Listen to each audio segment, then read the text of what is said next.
हम लोग पढ़ रहे हैं मेजरमेंट यूनिट्स ऑफ कंसंट्रेशन। पिछले कुछ वीडियोस में हमने कुछ यूनिट्स को पढ़ लिया था, जिसमें एक mass percentage, volume percentage, mass volume percentage, mole fraction and molarity, ये सब हमने पढ़ लिया। आज हम पढ़ने वाले हैं मोलेलिटी। मोलेलिटी जो होती है वो भी number of moles of solute को रिप्रेजेंट करती है, बट इन 1 kg सॉल्वेंट। तो what is the mean of molality, तो मैं लिख देता हूं, number of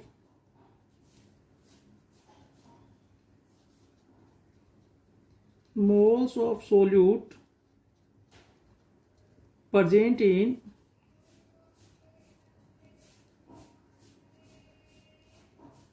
1 kg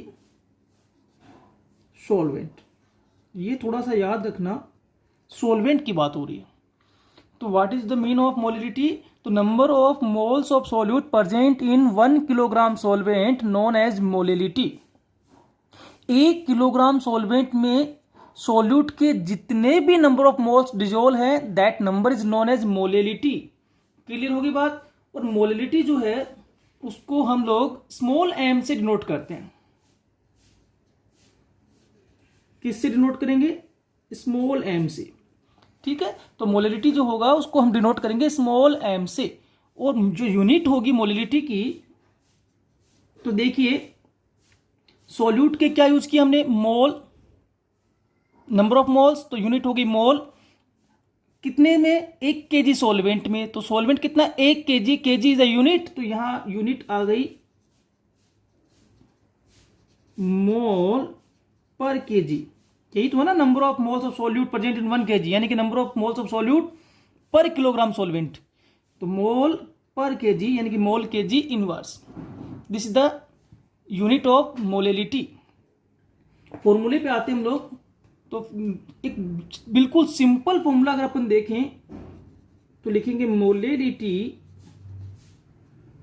equal number of moles of solute, जिसको हम सिंबलाइज करते हैं एन सॉल्यूट से, अपॉन वेट ऑफ या मास ऑफ सॉल्वेंट, एक ही बात है, weight of solvent W solvent in kg। Clear. तो ये एक बेसिक फॉर्मूला है मोलेलिटी कैलकुलेट करने का, कि number of moles of solute divide by weight of solvent known as molality. तो हम लोग इसको डेफिनेशन में बता दिया आपको कि number of moles of solute present in 1 kilogram solvent known as molality denoted by small m, unit is mole per kg. Formula भी बता दिया आपको। अब देखिए कुछ स्पेसिफिक केसेस आएंगे यहां पे। केस फर्स्ट, पहला केस क्या है कि हमें जो वेट है, सॉल्वेंट का जो वेट है वो ग्राम में दे रखा है। तो पहला केस क्या है? If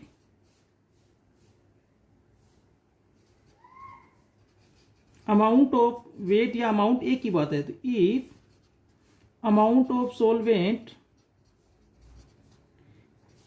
given in gram.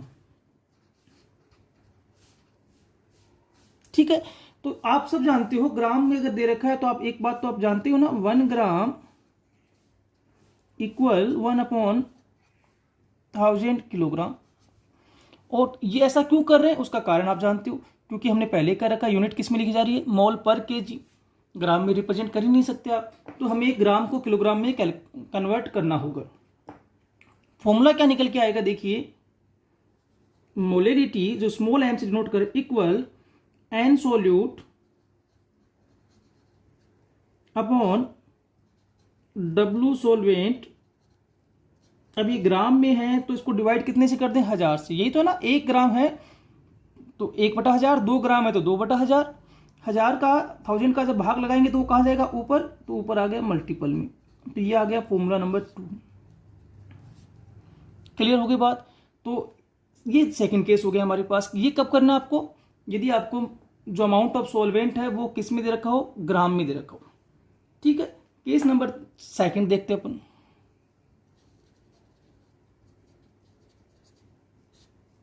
if amount of solute given in ग्राम, ठीक है, कि जो अमाउंट ऑफ सोल्यूट है वो हमें किस में दे रखी है, ग्राम में दे रखी है। तो आप सब जानते हो ना कि हमें तो अमाउंट ऑफ सोल्यूट किस में चाहिए, नंबर ऑफ मोल्स के टर्म में चाहिए, क्योंकि डेफिनेशन कह रही है number of moles of solute present in 1 kg solvent, है ना, number of moles of solute पर किलोग्राम सोलवेंट। तो हमें तो नंबर ऑफ मोल्स चाहिए और हमें अमाउंट ऑफ सोल्यूट अब दिया किस में है, ग्राम में। तो उस केस में आपको नंबर ऑफ मोल्स निकालने होंगे। तो नंबर ऑफ मोल्स कैसे निकालते हो आप जानते हो ना, n equal to given mass upon molar mass. ये आप जानते हो ना पहले से ही कि किसी भी सब्सटेंस के लिए नंबर ऑफ मोल निकालना हो तो क्या करना होगा, given mass divide by molar mass. और अब यहाँ सोल्यूट के लिए लिखेंगे तो यही बात यहाँ आ जाएगी कि n सोल्यूट इक्वल टू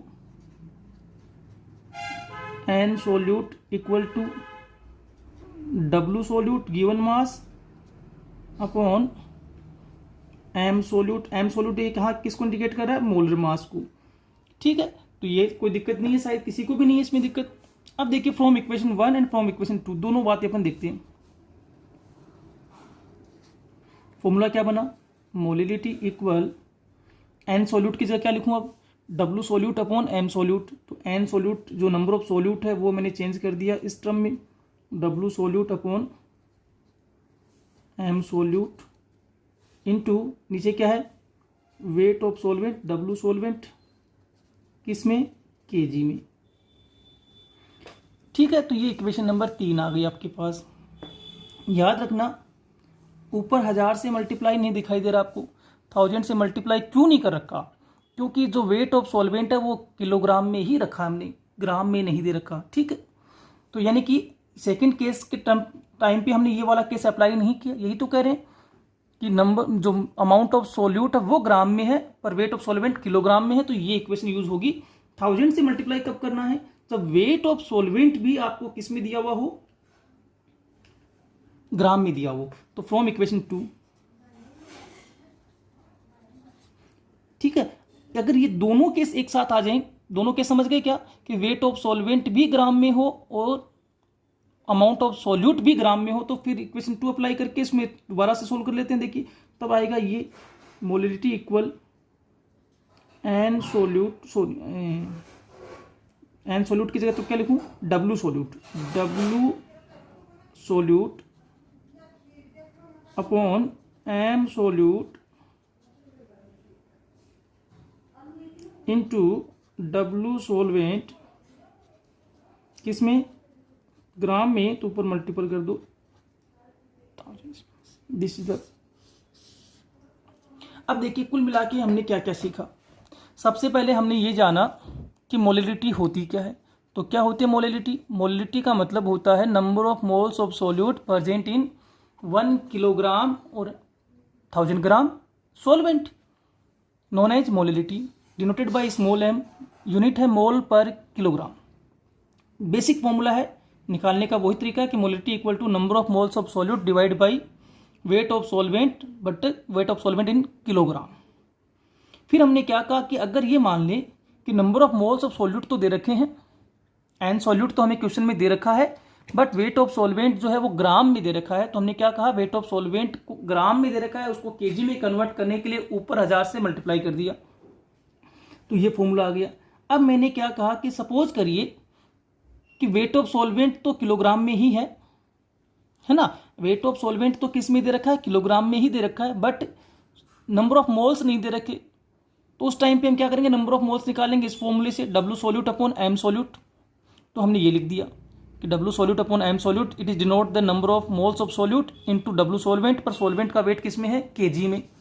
फिर ये जो इक्वेशन 4 है, जो फाइनल वर्डिक्ट अपना आ रहा है, ये कब अप्लाई हुआ, ये उस केस में अप्लाई हुआ जब हमने ये मान लिया कि वेट ऑफ सॉल्वेंट भी ग्राम में है, वेट ऑफ सॉल्वेंट भी किस में दे रखा है, ग्राम में, और अमाउंट ऑफ सोल्यूट भी ग्राम में दे रखा है। तो फिर कन्वर्ट करके लाएंगे तो ये फॉर्मूला आएगा। अब इसमें देखिए क्या है, W solute upon m solute, ये तो किसको बता रहा है, एन सोल्यूट को, ठीक है। W solute upon M solute given mass of solute upon molar mass of solute is equal to number of moles of solute. तो ये वाला टर्म आ गया।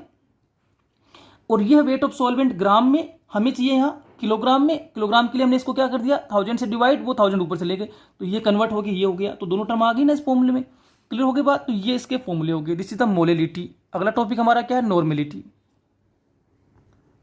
नॉर्मेलिटी को पढ़ने से पहले एक क्वेश्चन देखते हैं अपन। देखिए क्वेश्चन है 40 ग्राम NaOH dissolve in 250 ml water. Calculate its molality। ठीक है, ये क्वेश्चन आपको दे दिया गया है।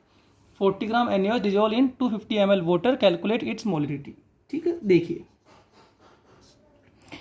पहले तो मुझे बताओ लेसर अमाउंट कौन सी है। तो आपको सर 40 ग्राम है। और लेसर अमाउंट किसको शो करती है, सोल्यूट को। तो हमारे लिए सोल्यूट कौन है, NaOH। ठीक है, तो अमाउंट ऑफ सोल्यूट जो NaOH है ना, उसका कितना है देखो क्वेश्चन में, अमाउंट ऑफ NaOH वो है 40 ग्राम। करेक्ट, ये तो क्वेश्चन में दे रखा है। अब वाटर यहाँ किस फॉर्म में, सोलवेंट है ना, वाटर में डिसोल्व किया तो वाटर 250 ml क्या है, सोलवेंट। तो अमाउंट ऑफ वाटर जो सोलवेंट है, अमाउंट ऑफ वाटर 250 ml। अब यहाँ एक दिक्कत आ रही है आपको। दिक्कत क्या आ रही है, कैलकुलेट इट्स मोलेलिटी। और मोलेलिटी में क्या चाहिए, सॉल्वेंट का वेट चाहिए अपने को। याद आ रहा है क्या, मोलेलिटी क्या होती है, number of moles of solute present in 1 kilogram solvent. तो जो अमाउंट ऑफ वाटर है, जो सोलवेंट है, उसका वेट चाहिए। और ये उसका क्या दे रखा है, वॉल्यूम। तो यहाँ एक कंफ्यूजन होता है, कई बार बच्चों को लगता है कि सोल कैसे होगा। देखिए वाटर के रेफरेंस में ये स्पेसिफिक केस है। अगर वाटर नहीं होता, वाटर की जगह अल्कोहल होता या कोई दूसरा लिक्विड होता और उसका वॉल्यूम दिया हुआ होता, तो हम मोलेलिटी कैलकुलेट शायद ना कर पाते, इजीली नहीं कर पाते, बट सीधे सिंपल फॉर्मूले से नहीं कर पाते। पर अगर अपने पास वाटर की बात हो रही है तो वाटर एक स्पेसिफिक केस है। और वाटर स्पेसिफिक केस क्यों है, देखिए तो मैं यहां नोट लगा के आपको यही समझा देता हूं। वाटर के लिए density of water, density of water वो नॉर्मल कंडीशंस में एक होती है। और डेंसिटी क्या होता है, मास अपॉन वॉल्यूम। अब मुझे बताइए डेंसिटी एक कब हो सकता है, डेंसिटी का फॉर्मूला है मास अपॉन वॉल्यूम। और आप कह रहे हो डेंसिटी ऑफ वाटर एक है, तो डेंसिटी एक कब आएगी, जब मास और वॉल्यूम दोनों की अमाउंट सेम हो। इसका मतलब ये हुआ for water mass equal to volume. इसका मतलब ये हुआ कि वाटर के केस में आप ये समझ लीजिए, वाटर को आप जब कहते हो 1 लीटर तो वो 1 किलो भी है। वाटर को अगर आप कहते हो 500 ml तो वो 500 ग्राम भी है। क्यों, क्योंकि वाटर में हमने अभी कहा डेंसिटी एक, और डेंसिटी एक कब होगी, जब उसका मास उसके वॉल्यूम के इक्वल हो। इसलिए याद रखना, नॉर्मल वे में हम लोग ऑयल्स को देखते हैं तो हम लोग सोचते हैं कि यार उसका वॉल्यूम जो होता है वो मास के कंपेरिजन में कम होता है, सॉरी ज़्यादा होता है। हम लोग देखते हैं ना 1 लीटर जो होता है उसका मास लगभग 800 ग्राम 850 ग्राम के आसपास आता है ऑयल्स के रेफरेंस में। तो हम लोग देखते हैं कि वॉल्यूम 1 लीटर, बट मास अगर वेट करें उसका तो वो 800 850 ग्राम, ऐसा होता है ना। पर वाटर के रेफरेंस में ऐसा नहीं होगा, क्योंकि वाटर की डेंसिटी एक होती है, और डेंसिटी एक तब होगी जब मास वॉल्यूम इक्वल हो। इसका मतलब वाटर का 1 लीटर हो चाहे 1 kg हो, दोनों अमाउंट इक्वल है। वाटर आप लीटर में तोल दीजिए 1 लीटर, और उसी वाटर 1 लीटर को अगर आप डिजिटल मशीन पे रख के मेजर करेंगे तो 1 किलो आ जाएगा। तो वाटर के रेफरेंस में स्पेसिफिक केस ही हो गया। तो फिर यहां भी ये बात अप्लाई कर दूं मैं कि अमाउंट ऑफ वाटर 250 ml है, इसका मतलब सो अमाउंट ऑफ वाटर ये हो गया 250 ग्राम। अब 1 ml 1 ग्राम के इक्वल होगा। समझ में आ गई बात, 1000 ml 1000 ग्राम के इक्वल होगा। तो ये आई थिंक समझ में आ गया वो सबको कि वाटर के रेफरेंस में अदर, हाँ वाटर के अलावा कोई केस होगा तो मैं ये नहीं करने वाला। मैं बात केवल वाटर की कर रहा हूँ कि वाटर की डेंसिटी एक होती है, इसलिए वाटर के केस में हम लोग ये मान के चले कि 250 ml या 250 ग्राम में कोई डिफरेंस नहीं है। तो वो अब अपने को थोड़ा सा फायदा हो गया ना कि अमाउंट ऑफ वाटर हमने लिख दी 250 ग्राम। तो देखिए अब मैं एक काम करता हूँ, अब मुझे फॉर्मूला लगाना है, फॉर्मूला अप्लाई करता हूँ और फॉर्मूले के बिहाफ पे आप क्वेश्चन सोल्व करने का प्रयास करेंगे। ठीक है, हमें निकालना क्या है, मोलिलिटी। तो मोलिलिटी इक्वल, अब देखिए आपको ये सोचना है कि अमाउंट ऑफ सॉल्यूट जो है वो क्या मोल्स में है, नहीं है, मोल्स में नहीं है तो वो ग्राम में दे रखा है, तो फॉर्मूला कौन सा लगाना, W solute upon M solute. दूसरा, अमाउंट ऑफ वाटर यानी कि जो सॉल्वेंट है वो भी ग्राम में है, तो वो 1000 से मल्टीप्लाई करने वाला फॉर्मूला भी साथ में लगाना पड़ेगा। तो ये वाला फॉर्मूला लगाना पड़ा, W solute into 1000 upon M solute into W solvent. ठीक है, वो ग्राम में। अब मुझे बताइए डब्ल्यू सॉल्यूट कितना है, 40 ग्राम, डब्ल्यू सॉल्वेंट कितना है, 250 ग्राम, एम सॉल्यूट यानी कि मोलर मास ऑफ NaH और चाहिए अपने को। इक्वेशन को नंबर डाल दूं, मोलर मास ऑफ NaOH वो होता है 40 ग्राम। ये आप जानते हो, मोलर मास ऑफ NaOH कितना होता है, 40 ग्राम। ठीक है, कैसे होता है वो भी आप निकाल सकते हो। Na का 23, ऑक्सीजन का 16, हाइड्रोजन का 1, ऐड कर देंगे तो 40 आ जाएगा। अब वैल्यू रख दीजिए, तो फॉर्मूला तो अपने पास है from equation 1, from equation 1 value रखिए, m equal to 40 into 1000 upon 40 into 250। ठीक है, 40 से 40 कैंसिल हो गया, तो ये आ रहा है 4 मोल पर kg। अब आपके मन में कई बार डाउट रहता है, सर ग्राम क्यों नहीं लिखा। अरे भाई ग्राम में तब 1000 का आपने डिवाइडेशन कर दिया, वो 1000 ऊपर मल्टीपल में चला गया तो ग्राम कन्वर्ट हो गया किस में, केजी में। ये 1000 किस लिए लगा रखा आपने, इसी ग्राम को किस में कन्वर्ट करने के लिए, केजी में। तो ये वेट ग्राम में दे रखा, आपने 1000 से इसको डिवाइड किया तो किस में कन्वर्ट हो गया, केजी में। ठीक है, क्लियर होगी बात। तो ये 4 मोल पर केजी, आप इसको ऐसे भी लिख सकते हो 4m स्मॉल m। तो ये है मोलिलिटी। क्लियर हो गई बात। अब अपन पढ़ेंगे नॉर्मलिटी। नॉर्मलिटी को मैं सबसे पहले लिख देता हूं, the number of gram equivalent, the number of gram equivalent of solute present in 1 litre solution. बड़ा इजी है।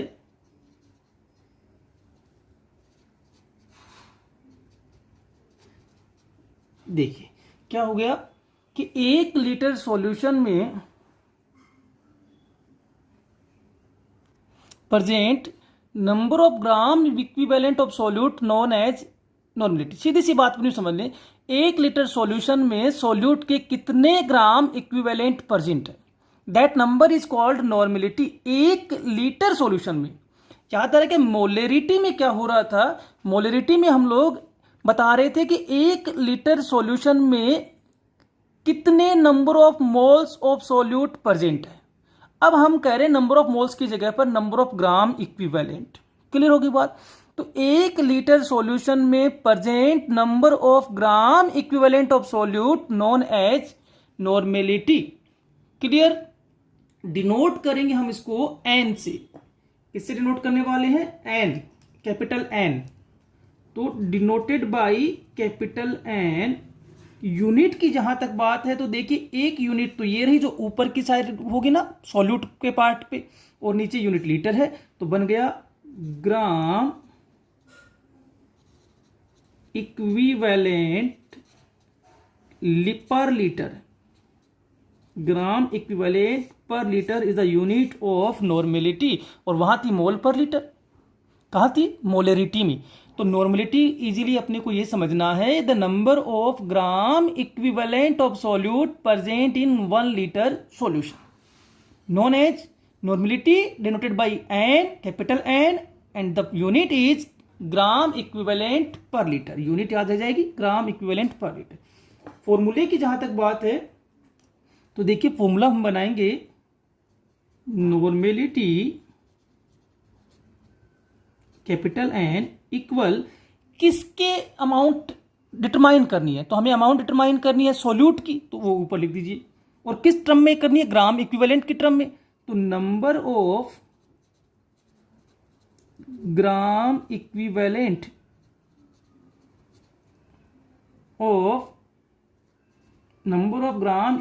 ऑफ सॉल्यूट, करेक्ट है।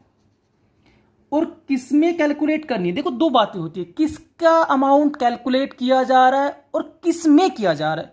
तो हम कैलकुलेट तो कर रहे हैं सोल्यूट अमाउंट को, क्योंकि हम लोगों ने स्टार्टिंग में ही पढ़ लिया था कि जो कंसंट्रेशन होता है वो हमेशा ही सोल्यूट अमाउंट को एक्सप्रेस करता है। तो हम लोग कैलकुलेट तो किसको कर रहे हैं, कंसंट्रेशन को ही तो कैलकुलेट कर रहे हैं, और कंसंट्रेशन को कर रहे हैं, इसका मतलब हम अमाउंट ऑफ सोल्यूट को कैलकुलेट कर रहे हैं। तो कैलकुलेट तो कर रहे हैं अमाउंट ऑफ सोल्यूट को, वो तो ऊपर लिख दिया। किस में कर रहे हैं, या तो सॉल्वेंट में कर रहे हैं या सॉल्यूशन में कर रहे हैं। तो मोलरिटी की बात हुई तो सॉल्यूशन में किया, मोलिलिटी की बात हुई तो सॉल्वेंट में किया, और अब हम फिर से किस में कर रहे हैं, सॉल्यूशन में। तो जो इसमें कर रहे हैं उसको नीचे लिख दीजिए। तो वॉल्यूम ऑफ सॉल्यूशन, क्योंकि लीटर तो वॉल्यूम का टर्म है ना, वॉल्यूम ऑफ सॉल्यूशन, और वो किस में होना चाहिए, लीटर में होना चाहिए। तो number of gram equivalent of solute divide by volume of solution, this is the first and simplest formula for the normality. फिर यहां भी वो केस बनेंगे, वो क्रिटिकल बातें यहां भी तो आएगी ना जो हमने वहां पढ़ी थी। पहला केस कि जो number of gram equivalent of solute है वो नहीं दे रखा है ना, तो amount of solute given in gram, ठीक है। तो ऐसा हमने मोलरिटी वहां सब में किया है, मोल्स निकालने का एक फॉर्मूला था, गिवन मास अपॉन, कौन सा फॉर्मूला था, गिवन मास अपॉन मोलर मास। अब यहां इक्विवेलेंट कैसे निकालेंगे, तो देखिए number of gram equivalent equal given mass W upon equivalent mass. तो ये टर्म अपने को याद रखना है। तो मोल्स नंबर निकालने होते हैं तो हम करते हैं given mass divide by molar mass, equivalent number निकालना हो तो करेंगे given mass divide by equivalent mass. तो इस लिहाज से जो एन सोल्यूट होगा वो क्या हो जाएगा, एन सोल्यूट नहीं, number of gram equivalent of solute है तो W सोल्यूट अपॉन ई सोल्यूट, कोई डाउट नहीं है। तो फॉर्मूला क्या है, सो नॉर्मेलिटी इक्वल, अब इस फॉर्मूले को यहां रखो ना, देखो number of gram equivalent of solute equal to given mass of solute divide by equivalent mass of solute. तो ये हो गया W solute given mass upon E solute equivalent mass of solute, E solute, E है ना equivalent mass, into V solution का मतलब volume of solution but in case of litre. तो एक फॉर्मूला ये निकल के आया अपने सामने, समझ में आ रही बात, इक्वेशन नंबर 2। अब देखिए केस नंबर 2 कि हम लोग ये कह दें volume of solution given in ml, then तो वो तरीका तो आप जानते हो कि ml हो तो ऊपर 1000 से क्या कर दें, मल्टीप्लाई कर दे। तो फॉर्मूला क्या निकल के आएगा, ये आएगा, देखिए normality equal W solute upon M solute, sorry M नहीं E सोल्यूट, यहाँ वो M मोलरिटी वाला याद रह गया, E solute equivalent mass of solute, sorry ये ठीक कर लेना ना। अब नीचे क्या है, V सॉल्यूशन किसमें, ml में, V सॉल्यूशन किसमें है, ml में, तो ऊपर कितने से 1000 से मल्टीप्लाई कर दीजिए। This is the formula of normality, ये फाइनल फॉर्मूला आ गया। W सॉल्यूट किसको बता रहा है, अमाउंट ऑफ सॉल्यूट को बता रहा है, E solute equivalent mass of solute को बता रहा है, V सॉल्यूशन जो है वो वॉल्यूम ऑफ सॉल्यूशन को बता रहा है, वो अगर ml में है तो 1000 से मल्टीप्लाई कर दिया ऊपर, ठीक है, डिवाइड, वैसे तो सॉल्यूशन को तो डिवाइड किया, वॉल्यूम को तो वो ऊपर मल्टीपल में चला गया। तो ये हो गए इसके फॉर्मूले, क्लियर होगी बात, इन फॉर्मूलों से अपन निकालेंगे। अब देखिए एक दो बड़ी बातें अपने को ध्यान रखनी है। पहली बड़ी बात, एक फॉर्मूला अपने को याद रखना है, concentration in gram per litre, तो वो इक्वल होगी नॉर्मेलिटी इनटू ई, शॉर्ट जगह नहीं थोड़ी सी तो इसलिए मैंने ई लिख दिया, ई फॉर इक्विवेलेंट मास, याद रखना concentration in gram per litre is equal to normality into equivalent mass. पर मुझे याद आ रहा है, आपको भी शायद याद होगा कि ऐसा ही हमने पढ़ा था मोलरिटी के टाइम पर कि concentration in gram per litre is equal to molarity into molar mass. इसका मतलब मैं मान सकता हूँ क्या कि molarity into molar mass and normality into equivalent mass दोनों ही किसके इक्वल होती है, concentration in gram per litre की। तो फिर तो दोनों टर्म इक्वल होगी, molarity into molar mass is also equal to normality into equivalent mass. ये भी मैं आपको बता दूंगा, कोई दिक्कत नहीं। ठीक है, यहाँ तक कोई कंफ्यूजन नहीं है। अब देखिए एक ये याद रखना है अपने को, N1 V1 equal to N2 V2, ये है normal equation. This is your normal equation. बताने की शायद जरूरत नहीं है क्योंकि मोलरिटी में हमने पढ़ा था मोलर इक्वेशन। तो मोलर इक्वेशन एक ही सॉल्यूशन के लिए होती है, ठीक वैसे ही नॉर्मल इक्वेशन भी एक ही सॉल्यूशन के लिए होगा। और N1 V1 equal to N2 V2 का मतलब क्या हुआ कि normality into volume, N into V जो है वो उसका जो मल्टीपल आएगा वो कांस्टेंट रहेगा। N into V normality into molar volume, N into V जो है ना नॉर्मेलिटी इंटू वॉल्यूम, वो हमेशा कांस्टेंट रहता है। तो याद रखना किसी भी सॉल्यूशन के लिए नॉर्मेलिटी और उसके वॉल्यूम का मल्टीपल कांस्टेंट होगा। तो इनिशियल स्टेट हो चाहे फाइनल स्टेट हो, तो अगर आप नॉर्मेलिटी को चेंज करेंगे तो वॉल्यूम में भी चेंज आएगा, और वॉल्यूम में चेंज करेंगे तो नॉर्मेलिटी में भी चेंज आएगा। बट इनका मल्टीपल क्या रहने वाला है, कांस्टेंट रहने वाला है। इसलिए मैंने कहा N1 V1 equal to N2 V2, initial state का मल्टीपल फाइनल स्टेट के मल्टीपल के बराबर होगा। तो N1 V1 में 1 में क्या होगा, देखिए जैसे मान लीजिए N है 3, सपोज कर ले अपन N है 3 और V है 50। N है 3 V है 50, मेरी बात समझ में आ रही है। तो मल्टीपल कितना हो गया 150। N1 V1 में N1 है 3 V1 है 50, तो कितना हो गया 3 इंटू 50। ठीक है, तो 150 आ रहा है मल्टीपल। अब बाद में मैंने क्या किया, नॉर्मेलिटी बढ़ाकर 5 कर दी, तो 3 से कितनी कर दी 5। तो N1 V1 equal to N2 V2, तो N2 कितना है 5, तो V2 कितना हो जाएगा, ऑटोमेटिकली आप निकालेंगे तो 30 आएगा। क्यों, मैंने शुरू में ही कहा था N1 V1 का जो मल्टीपल होगा उतना ही N2 V2 का होगा। तो N1 V1 का कितना था 3 इंटू 50, तो वो है 5 इंटू 30, दोनों इक्वल हो जाएंगे। वैसे भी आप जानते हो ना 4 टर्म्स है N1 V1 N2 V2, 3 अगर आपको दे रखी हो तो चौथे को कैलकुलेट करने में कोई दिक्कत नहीं है। क्योंकि अगर आपसे कहा जाए N2 निकालिए तो आप कहेंगे N1 V1 divide by V2, और आपसे कहा जाए V2 निकालिए तो आप कहेंगे N1 V1 divide by N2। तो आई थिंक किसी को कोई दिक्कत यहाँ नहीं आने वाली। तो पर ये याद रखना, नॉर्मेलिटी बढ़ाएंगे तो वॉल्यूम घट जाएगा, और वॉल्यूम बढ़ाएंगे तो नॉर्मेलिटी घट जाएगी। पर ये मल्टीपल क्या रहने वाला है, कांस्टेंट रहने वाला है। तो ये भी आपको याद हो जाएगा इजीली, कोई दिक्कत नहीं है। अब देखिए छोटी छोटी जानकारियां मैं आपको और दे देता हूँ थोड़ी सी। वो है कुछ टर्म्स है अपने पास। कौन सी टर्म्स है, देखिए 1n ऐसा लिखा मिल जाए तो हम कहेंगे नॉर्मल सॉल्यूशन, नॉर्मल सॉल्यूशन। ठीक है, 1n को हम क्या बोलेंगे, नॉर्मल सॉल्यूशन। और अगर लिखा मिले 1/2n, जिसको आप n/2 भी कह सकते हो, तो वो सेमी नॉर्मल। आई थिंक ये समझ में आ रहा है सबको कि ये चीजें हमने पढ़ ली है। हमने पढ़ा था ना मोलर सेमी मोलर, वही बातें हैं। 1/5n तो पेंटी नॉर्मल, 1/10n n/10 बोल दो एक ही बात है, तो ये हो जाएगा डेसी नॉर्मल। ठीक है, और 1/100n तो वो हो जाएगा सेंटी नॉर्मल।